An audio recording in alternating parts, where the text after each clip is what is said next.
नमस्कार, मैं हूं श्वेता सिंह और आप देख रहे हैं खबरदार। और रोज की तरह हम खबरदार में अब आपको जो खबरें दिखाने वाले हैं उन सबको अलग अलग श्रेणियों में, यानी कि जो चिंताजनक खबरें हैं, जो अच्छी खबरें हैं, जो आपके सरोकार की खबरें हैं, उन सबको अलग अलग बांटकर एक एक करके पहले आपको बता देते हैं कि कौन सी खबर किस तरीके से आप खबरदार की लेंस से देख सकते हैं। तो अच्छी खबर पहली ये है कि केंद्र सरकार ने अपनी तरफ से एक फैसला लिया है कि जो लोग जहां जहां पर फंसे हुए हैं, जैसे जो मजदूर हैं या फिर जो पर्यटक हैं या स्टूडेंट्स हैं, जो अलग अलग इलाकों में फंसे हुए हैं, उनको लेकर क्या किया जाए। सबसे बड़ी और अच्छी खबर यही है, आज गृह मंत्रालय ने ये गाइडलाइंस जारी किए हैं। इसकी मदद से फंसे हुए लोग अपने घर जा सकेंगे। गृह मंत्रालय ने अलग अलग राज्यों में फंसे हुए प्रवासी मजदूरों, तीर्थयात्रियों, पर्यटकों और छात्रों की आवाजाही के लिए ये गाइडलाइंस तैयार की हैं। बिहार, झारखंड, महाराष्ट्र जैसे कुछ राज्यों की मांग के बाद यह फैसला लिया गया। गृह मंत्रालय की 6 पॉइंट वाली इस गाइडलाइन में क्या क्या है, इसके बारे में आपको आगे विस्तार से हम बताएंगे।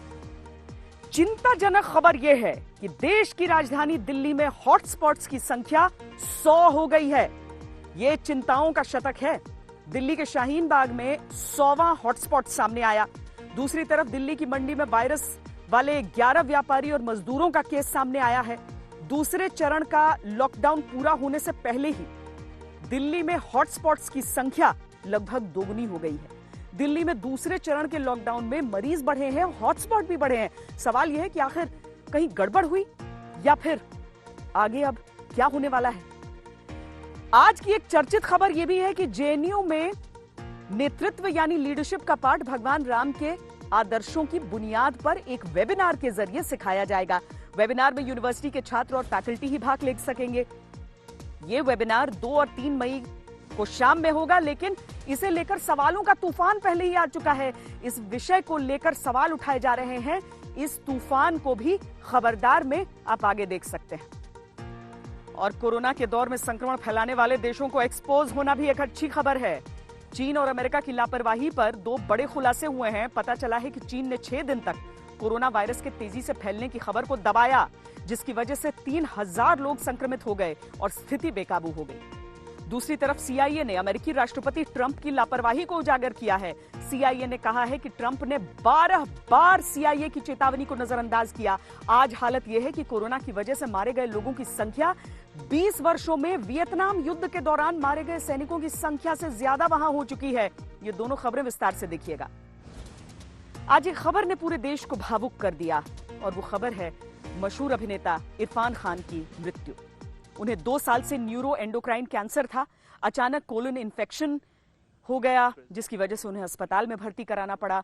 इरफान की शख्सियत ऐसी थी कि उनके प्रति लोगों को अपनापन सा महसूस होता था। आज वो इस दुनिया में नहीं है, लेकिन उनकी मृत्यु के बाद उनकी विरासत जिंदा रहेगी। आज हम जीवन और मृत्यु का एहसास करने वाली उनकी चिट्ठी आपके साथ शेयर करेंगे और इरफान खान का सबसे अलग इंटरव्यू आपको दिखाएंगे, जो आज तक पर 2016 में नसीरुद्दीन शाह ने किया था।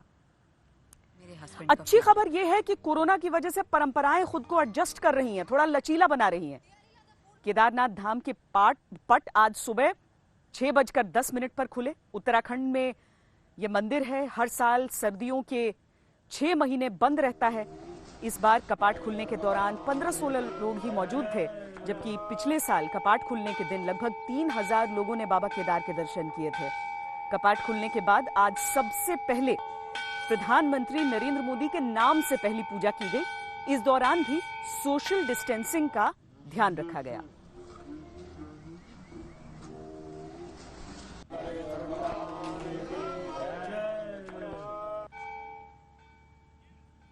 लेकिन आज केंद्र सरकार ने अलग अलग इलाकों में जो लोग फंसे हुए हैं, खासकर जो प्रवासी मजदूर हैं, उन्हें बहुत राहत दी है। लंबे समय से उनकी तरफ से मांग हो रही थी कि किसी तरीके से वो अपने अपने घरों तक जा पाएं। अब 35 दिनों के लॉकडाउन के बाद एमएचए ने कुछ गाइडलाइंस जारी की हैं। वो गाइडलाइंस हम आपको एक एक करके बताते हैं।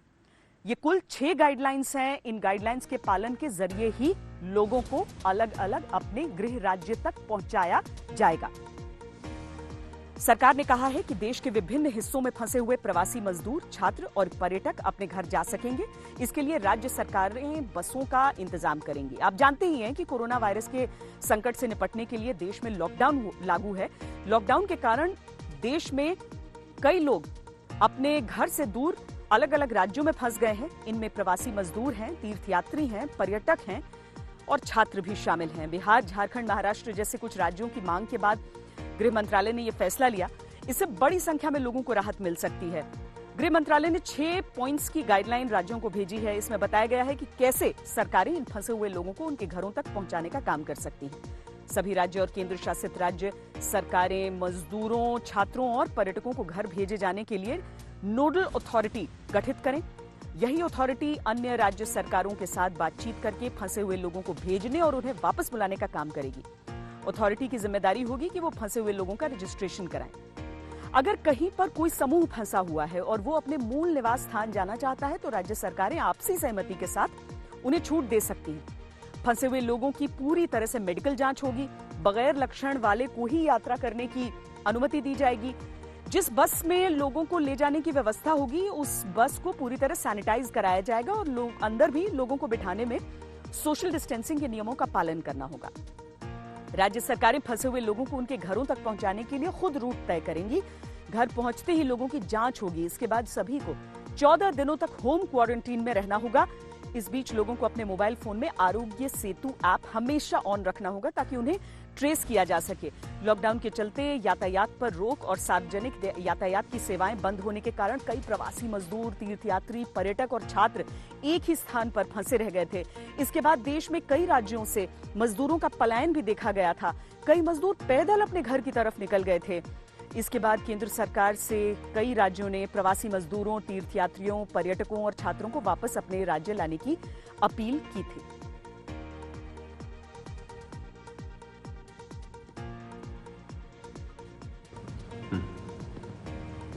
अलग अलग प्रांतों में रहने वाले migrant labour, students, pilgrims, tourist अपने अपने प्रांतों को, अपने अपने घर को जाने के लिए नरेंद्र मोदी सरकार अनुमति दिया है। मगर आप जिस प्रांत में हैं उस प्रांत का सरकार, आप जिस स्टेट में जाना चाहते हैं आपका घर को, आपका स्टेट का सरकार, दोनों के बीच में बातचीत होना चाहिए। दोनों के बीच में कार्यक्रम का एक अंतिम रूप देना चाहिए। उसके बाद बसेस का व्यवस्था होगा। बसेस व्यवस्था होने के बाद आपको आपके प्रांत को ले जाने के व्यवस्था करेंगे। इसके लिए मैं सभी छात्रों को, सभी माइग्रेंट लेबर को अनुरोध करता हूं, आप जिस जगह है उधर ही रहिए। आप कोई सेंटर में आने का जरूरत नहीं है, कोई चौराहे में आने का जरूरत नहीं है। आप जिस एरिया में है, आप जिधर ही रहे उधर ही रहेंगे। 1-2 दिन लगेगा, समय लगेगा। आप थोड़ा संयम से काम लेना चाहिए। ये गाइडलाइंस बहुत जरूरी थे। जरूरी इसीलिए थे क्योंकि अलग अलग राज्य अलग तरीके से रिस्पॉन्ड कर रहे थे। जैसे कोटा में फंसे हुए छात्रों के लिए उत्तर प्रदेश ने अपनी बस भेज दी। इसके साथ ही मध्य प्रदेश और बाकी राज्यों में भी ये बात उठी, उन्होंने भी अपनी बसें रवाना शुरू की। लेकिन बिहार को लेकर बहुत बड़ा सवाल उठा क्योंकि वहां पर जो प्रवासी मजदूर बाकी हिस्सों में फंसे हुए हैं देश के, बहुत बड़ी तादाद में बिहार के रहने मूल निवासी हैं। और इसीलिए सवाल ये उठे कि क्या बिहार सरकार को अपने उन मजदूरों को या फिर कोटा में फंसे हुए अपने छात्रों को उसी तरीके से वापस लाने की कोशिश करनी चाहिए जैसे बाकी राज्य कर रहे हैं। बिहार में किस तरह की राजनीति हो रही है वो भी देखिए। अब MHA की गाइडलाइन के बाद जो भी टूरिस्ट हों, माइग्रेंट हों या जो लेबर्स हों बाहर, या जो स्टूडेंट्स जो फंसे हुए हैं, अब वहाँ की सरकार जो है वापस लाने का काम कर सकती है। मेरा यही मांग है नीतीश कुमार जी से, बिहार सरकार से, कि जो 25 लाख जो आंकड़ा जो आपने सरकार ने जो देने का काम किया है, हालांकि ये हो सकता है कि लगभग 40 लाख लोग भी हों जो बाहर फंसे हुए हों, तो अब कोई बहाना नहीं चलेगा, अब कोई नियमों का हवाला नहीं चलेगा। मैं यही मांग करूंगा कि नीतीश कुमार जी सभी लोगों को अविलंब तुरंत वापस बिहार लाएं, सुनिश्चित करें और जल्द से जल्द लाने का काम करें। लोक जनशक्ति पार्टी के लिए भी लंबे समय से ये चिंता का विषय था। 2 दिन पूर्व ही मैंने मुख्यमंत्री आदरणीय नीतीश कुमार जी को कोटा में फंसे हुए छात्र हों या विभिन्न और प्रदेशों में फंसे हुए मजदूर हों, उनके बारे में मैंने पत्र लिखकर अपनी चिंता जाहिर की थी। कल रात चिंतावश मैंने अमित शाह जी, आदरणीय गृह मंत्री जी, उनको भी मैंने फोन किया था और मुझे खुशी है कि कल रात ही अमित शाह जी ने मुझे सकारात्मक आश्वासन इस विषय पर उन्होंने दिया था और मुझे खुशी है कि आज ही केंद्र सरकार ने इससे संबंधित दिशा निर्देश जारी किए हैं। अब मैं उम्मीद करता हूं कि आदरणीय नीतीश कुमार जी, आदरणीय मुख्यमंत्री जी जल्द से जल्द उचित व्यवस्था करके जितने छात्र हैं, जितने मजदूर हैं जो विभिन्न राज्यों में फंसे हुए हैं, उनको जल्द से जल्द बिहार प्रदेश वापस लाने की व्यवस्था करेंगे। अब किस तरीके से मजदूरों को, स्टूडेंट्स को, सबको वापस लाने की कोशिशें होंगी और क्या सभी गाइडलाइंस का पालन किया जा रहा है या नहीं, आज तक की पैनी नजर सब पर बनी रहेगी। लेकिन हम अभी कोरोना के हिसाब से सबसे चिंताजनक खबर की बात करते हैं जो राजधानी दिल्ली से ही संबंधित है। और वो खबर यह है कि अब दिल्ली में कोरोना के 100 हॉटस्पॉट्स हो गए हैं। जी हां, कंटेनमेंट जोन्स के तौर पर दिल्ली सरकार ने अलग अलग क्षेत्रों को हॉटस्पॉट के तौर पर चिन्हित करना शुरू किया था, जिन्हें पूरी तरीके से सील कर दिया जाता था। लेकिन 14 अप्रैल को 50 का आंकड़ा पार करने के बाद आज देखिए 100 का आंकड़ा छू चुके हैं दिल्ली के हॉटस्पॉट्स।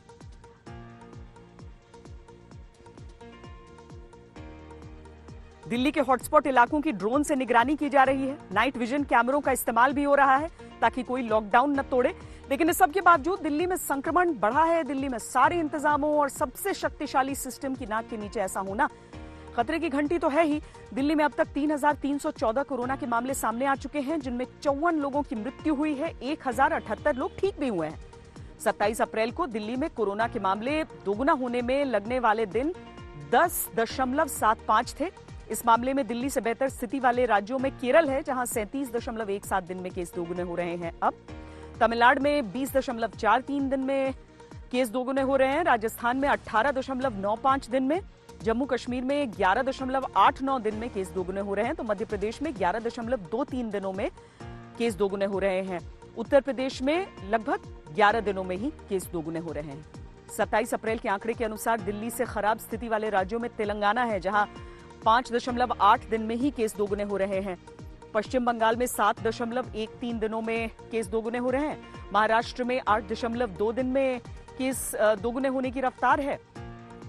गुजरात में 8.9 दिन में केस दोगुने हो रहे हैं, जबकि आंध्र प्रदेश में 9.37 दिनों में केस दोगुने हो रहे हैं। दिल्ली देश की उन 15 जगहों में है जहां कुल मिलाकर 26 अप्रैल के आंकड़ों के आधार पर देश के 60% से अधिक मामले आते हैं। दिल्ली का हिस्सा 12.6% है, जबकि मुंबई, अहमदाबाद, इंदौर, जयपुर, पुणे, हैदराबाद, सूरत, चेन्नई, ठाणे, आगरा, जोधपुर, भोपाल, कुर्नूल और वडोदरा को साथ लेकर दिल्ली में पूरे देश के कुल मामलों के 60% कोरोना संक्रमित हैं। ये आंकड़े अपने आप में दिल्ली की चुनौतियों की गवाही देते हैं। Green tea shirt, white T shirt, black T shirt, घर में ही रहिए आप लोग, लॉकडाउन का पालन कीजिए। ये दक्षिणी दिल्ली के हौज खास का इलाका है। जिन लोगों ने लॉकडाउन को तोड़ा उनके खिलाफ पुलिस कुछ यूं पेश आ रही है। दिल्ली में कोरोना पर कंटेनमेंट जोन की तादाद 100 होने के बाद पुलिस की सख्ती बढ़ गई है। मंगलवार को दक्षिणी दिल्ली के डी ब्लॉक शाहीन बाग को 100वां हॉटस्पॉट घोषित किया गया था। ऐसे में अब दिल्ली पुलिस ने लॉकडाउन का पालन कराने के लिए ड्रोन और नाइट विजन कैमरों का ज्यादा से ज्यादा इस्तेमाल शुरू किया है। ड्रोन की मदद से लोगों के जमावड़े पर खास नजर रखी जा रही है। साथ ही सैनिटाइजेशन में भी इसका इस्तेमाल हो रहा है।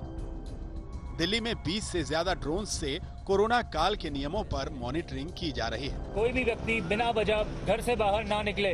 लॉकडाउन के नियमों के पालन करने से ही ये बीमारी पर कंट्रोल किया जा सकता है। ड्रोन जहां भी जाएगा, अगर ये कहीं पे भी वायलेशन देखता है तो तुरंत उसे मॉनिटर पे देखा जा सकता है और उस मॉनिटर पे ही हम लोग एक अनाउंसमेंट सिस्टम भी है, जिससे जो भी वायलेशन कर रहा है, यदि वो मास्क नहीं पहन रहा है या सोशल डिस्टेंसिंग नहीं मेंटेन कर रहा है, तो उसका हम अनाउंसमेंट तुरंत वहीं कर सकते हैं, ताकि लोग भी सचेत हो जाएं कि उनकी मॉनिटरिंग भी हो रही है। प्लस जो हमारा इंस्ट्रक्शन है वो डायरेक्टली लोगों तक इमीडिएटली रियल टाइम बेसिस पे रिले भी हो जाए।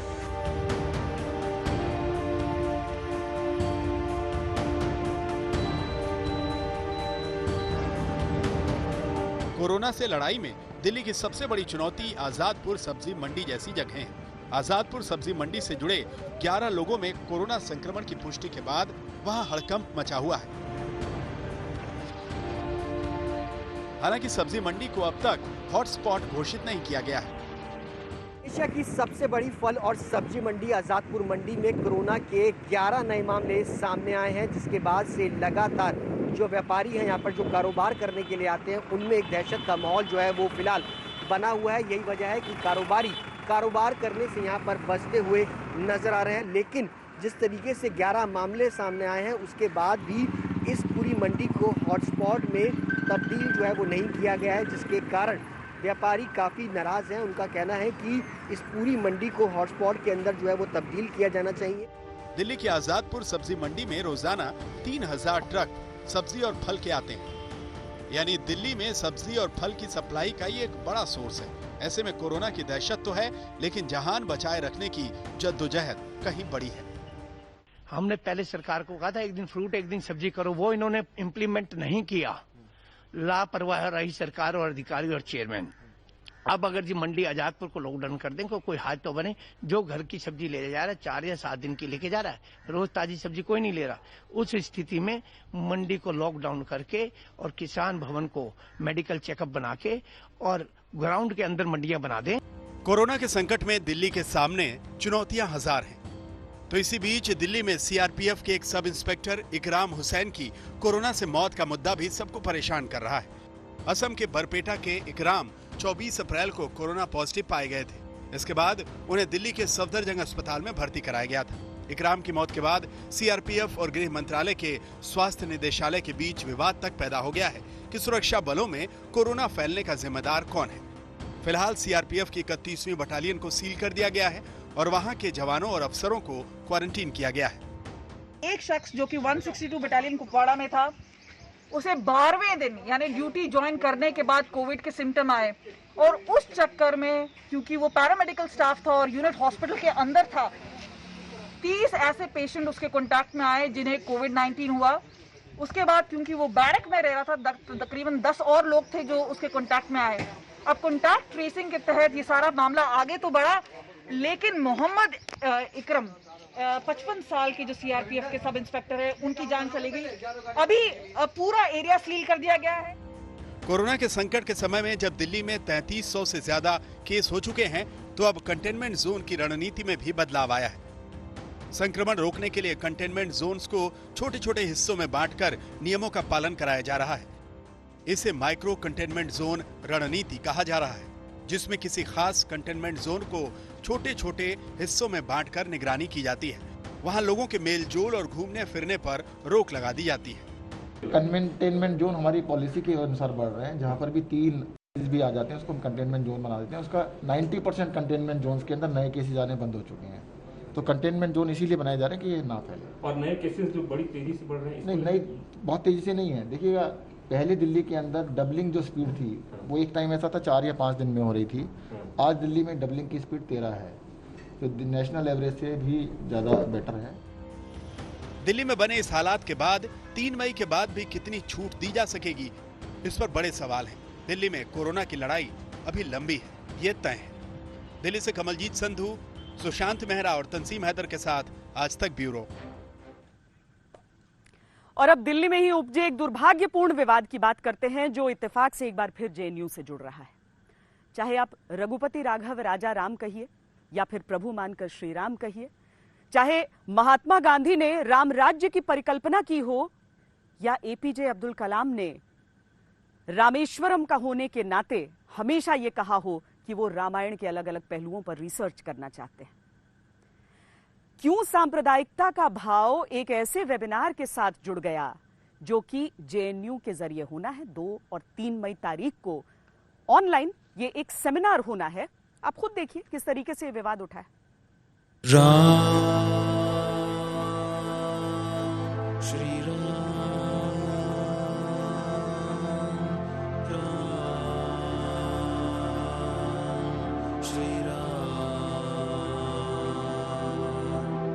जेएनयू क्या प्रभु राम की राह पर निकल गया है?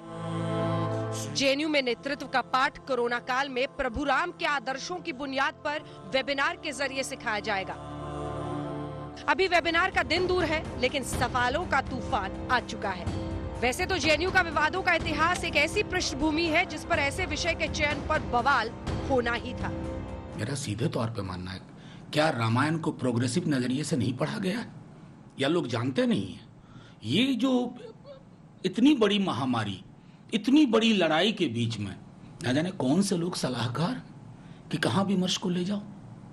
मुझे तो सलाहकारों की बुद्धिमत्ता पर प्रश्न। वाइस चांसलर जेएनयू, उनके बारे में सभी लोगों को जानते हैं कि उनकी एफिलिएशंस क्या हैं और क्या एजेंडा लेके वो चल रहे हैं, तो उस पर नहीं आना चाहिए। और अभी कोरोना वायरस की वजह से ना तो क्लासेस चल रही हैं ना स्टडी हो रही हैं, उसकी चिंता उनको नहीं है। और रामायण का पाठ के माध्यम से ही जेएनयू को सर्वोच्च स्थान पर लेके जाने का मंशा रखते हैं, एक बहुत ही आश्चर्य की बात।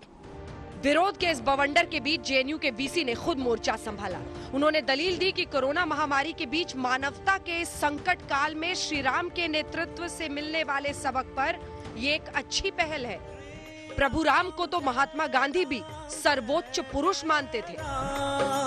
श्री राम जय राम जय जय राम। रामायण तो बहुत महत्वपूर्ण एपिक है हमारा कंट्री का, और outside our country also Ramayana is very very famous. I don't think हम रामायण किसी रिलीजियन के साथ हम जोड़ कर सकते हैं, but there are many things to learn from Ramayan. Mahatma Gandhi खुद कहा कि राम से कोई बड़ा नहीं है और राम से हम बहुत चीज सीख सकते हैं। वीसी ने यह भी कहा कि कोरोना के इस संकट में धर्म के आईने से इसे देखना गलत है। रामायण किसी एक धर्म का नहीं, ये विकट काल में मार्ग दिखाता है। Particularly during this pandemic period, when we are all fighting against COVID-19, we thought that there are great lessons that one can learn from Ramayana to enrich and to strengthen ourselves. VC तो बचाव में खुद ही आ गए थे, लेकिन BJP नेता सब इस फैसले के पक्ष में आ चुके हैं। Therefore, there is nothing wrong in the decision of the JNU in giving a leadership program on the basis of Ramayana and Mahabharata, and opposing is something foolishness. ये वेबिनार 2 और 3 मई को शाम में होगा। वेबिनार में यूनिवर्सिटी के छात्र और फैकल्टी ही भाग ले सकेंगे। वीसी का कहना है कि 1946 में महात्मा गांधी ने कहा था, भगवान राम अपने आप में गुरु और स्वामी हैं। भगवान श्री राम अकेले महान है, भगवान राम जैसा या उनसे बड़ा कोई नहीं। विपरीत परिस्थितियां होने पर भी मनुष्य को सत्य, धर्म, एकता और न्याय पर बने रहना चाहिए। इन्हीं मूल्यों पर वेबिनार के विषय का चयन किया गया है, जबकि विरोधियों को इसमें वीसी और सरकार की साजिश दिखाई दे रही है। आज तक ब्यूरो। ऐसे भी आजकल विवाद के लिए बस एक बहाने की आवश्यकता होती है, लेकिन एक ऐसा विवाद जो कोरोना काल में सबके जहन में है, वो है जो चीन और अमेरिका के बीच विवाद हो जाता है। दोनों एक दूसरे पर उंगलियां उठाते हुए नहीं थकते हैं, लेकिन आज जो हम आपको खबरदार में दिखा रहे हैं उसमें दोनों अलग अलग साफ साफ दोषी नजर आ रहे हैं। सबसे पहले हम बात चीन की ही कर लेते हैं, क्योंकि चीन से अब खबर यह आ रही है कि वहां पर शुरुआती 6 दिनों में संक्रमण की जो सूरत थी, जिस तेजी से वो संक्रमण फैला था कोरोना का, उसे चीन ने छुपाया। हम ग्राफिक्स के जरिए भी आपको ये सारी तस्वीर दिखाते हैं।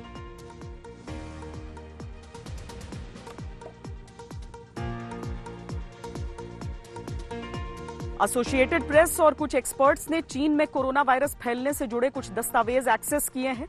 इनसे यह बात पुष्ट हुई है कि चीन ने 6 दिन तक कोरोना वायरस के तेजी से फैलने की खबर को दबाया, जिसकी वजह से हालात बेकाबू हो गए।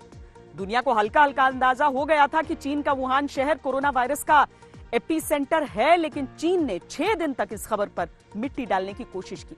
20 जनवरी को चीन के राष्ट्रपति शी जिनपिंग ने अपने देश के लोगों को कोरोना के बारे में आगाह किया, लेकिन सच यह है कि 14 जनवरी से ही वहां पर हालात बिगड़ने लगे थे और सिर्फ 6 दिनों में 3000 से ज्यादा लोग कोरोना के मरीज बन गए थे। चीनी अधिकारियों को सब कुछ पता होने के बावजूद वुहान में एक आलीशान दावत हुई थी, जिसमें हजारों लोग शामिल हुए थे और लूना न्यू ईयर मनाने के लिए बड़ी संख्या में लोग इधर उधर भी चले गए थे। जनवरी की शुरुआत में वुहान में संक्रमण के करीब 100 मामले थे, लेकिन 23 जनवरी को शहर के लॉकडाउन होने तक हालात बेकाबू हो गए थे। इसीलिए आज दुनिया में कोरोना के 31 लाख से भी अधिक मरीजों का गुनहगार चीन है। 2,19,000 मौतों का जिम्मेदार चीन है। दुनिया के बड़े बड़े शहरों में लाशें बिछाने वाला चीन है। दुनिया को लॉकडाउन के लिए मजबूर करने का जिम्मेदार चीन है। दुनिया की अर्थव्यवस्था को पाताल में पहुंचाने वाला चीन है।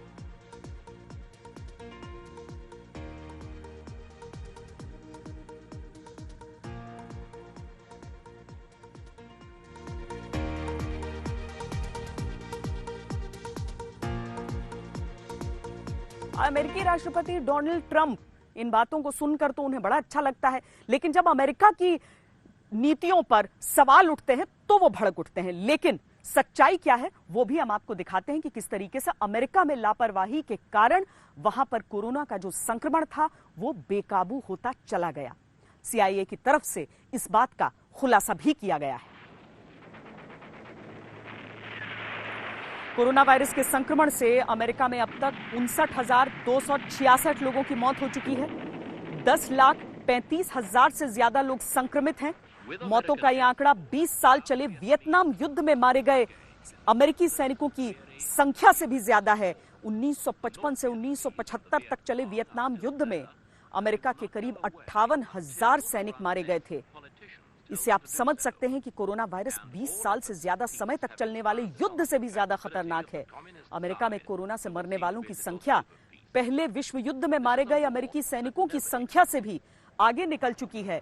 दरअसल अगर अमेरिका अपने जश्न को बड़े शान से मनाता है, अगर 4th of जुलाई उसके लिए बहुत अहम है, तो अपने दर्द को भी वो याद रखता है। वियतनाम वॉर ऐसा ही एक दर्द था।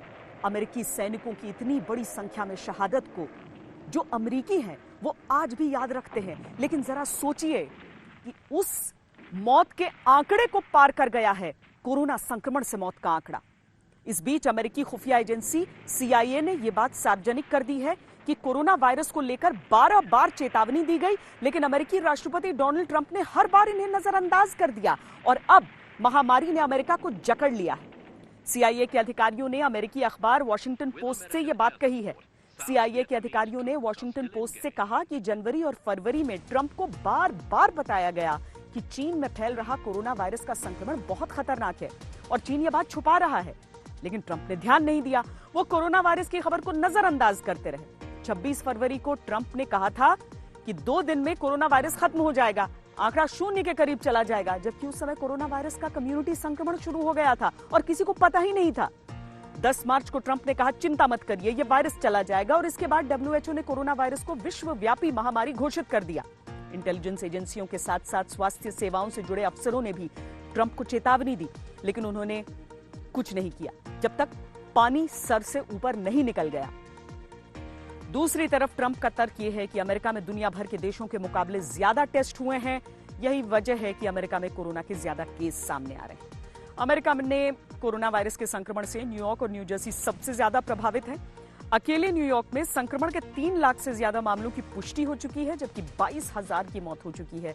न्यू जर्सी में भी संक्रमण के 1 लाख से ज्यादा केस सामने हैं। यहां 6,000 से ज्यादा लोग मारे गए हैं। न्यूयॉर्क को आप दुनिया का सबसे बड़ा कोरोना हॉटस्पॉट कह सकते हैं।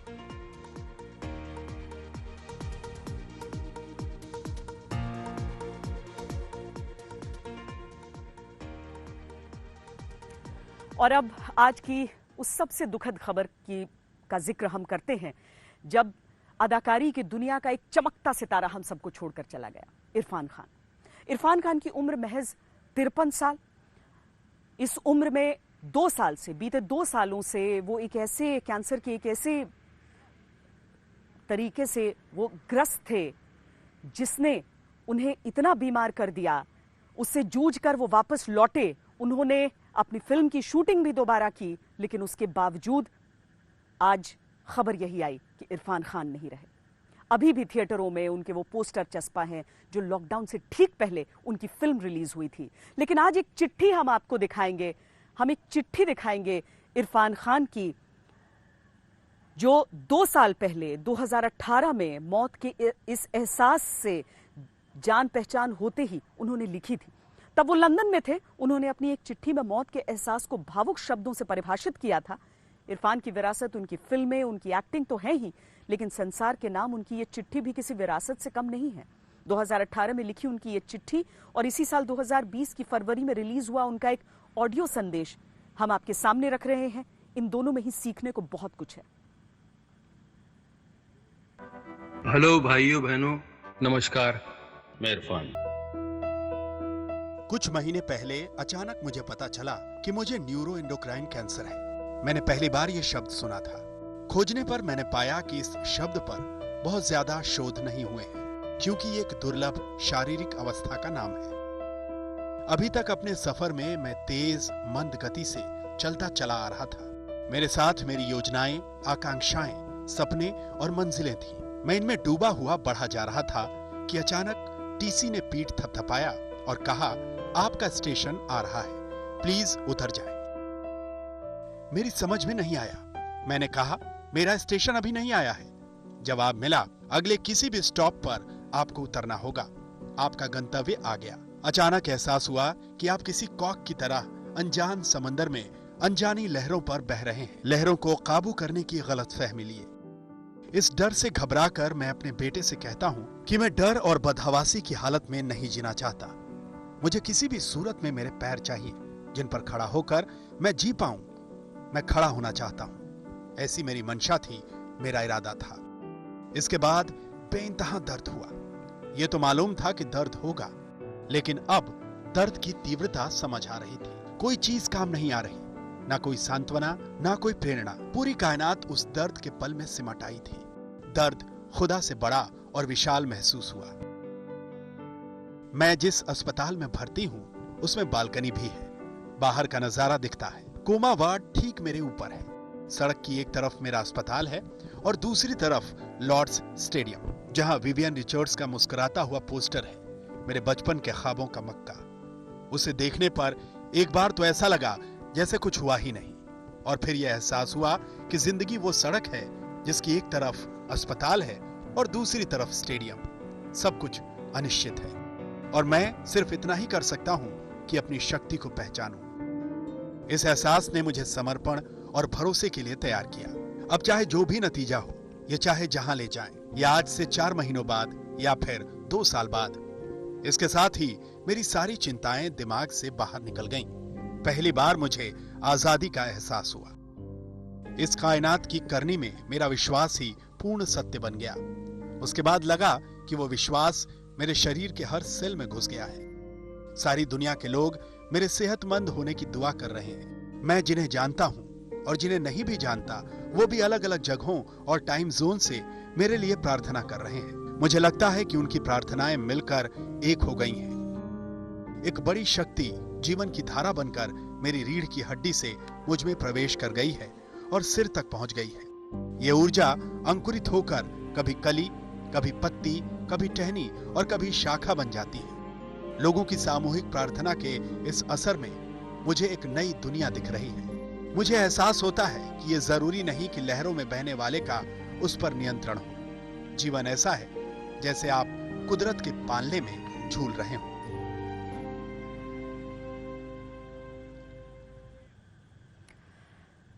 ये शब्द, ये सोच और ये लाजवाब अदाकारी। मैं आपको 2016 का एक इंटरव्यू दिखाना चाहती हूं। दरअसल उस समय आज तक के खास प्रस्तुति के तहत 2 बड़े कलाकारों को एक साथ एक मंच पर लाता था और वो दोनों एक दूसरे से बातचीत करते थे, एक दूसरे का लगभग आप समझ लीजिए इंटरव्यू लेते थे। 2016 के उस इंटरव्यू में मैं भी मौजूद थी। नसीरुद्दीन शाह एक तरफ इरफान खान। उस समय उनके शरीर में बीमारी का नामो निशान नहीं था। देखिए इस इंटरव्यू का अंश। When I thought of becoming an actor, मेरे दिमाग में सिर्फ एक ही चीज़ थी, कि यार अटेंशन मिलेगा और लड़कियों का ध्यान अपनी तरफ आएगा। हाँ बिल्कुल, लड़कियों से मिलने को लड़कियों। लेकिन इन द प्रोसेस हुआ क्या कि जब आप ड्रामा स्कूल गए एंड जब पहली बार आपको पता चला कि एक्टर बनने के लिए आपको अपने आप को स्टडी करना पड़ता है, आप जो है इतने इन्फ्लुएंसर से बने हुए हैं, आप then suddenly unravelling of yourself, then दूसरी चीज़ें धीरे धीरे इंपॉर्टेंट हो गई। जस्ट टू एक तो कि अटेंशन आपको मिलेगा, वो चीज़ थी, लेकिन उसके साथ जो नया एक चैप्टर ऐड हुआ to understand yourself was, I am really grateful that I am in this profession so that I could study myself. Otherwise अगर मैं कोई और प्रोफेशन में होता तो मेरा ध्यान कभी इस पर जाता ही नहीं, कि एक ऐसी भी चीज़ होती है जहाँ आपको अपने आप को देखना होता है। और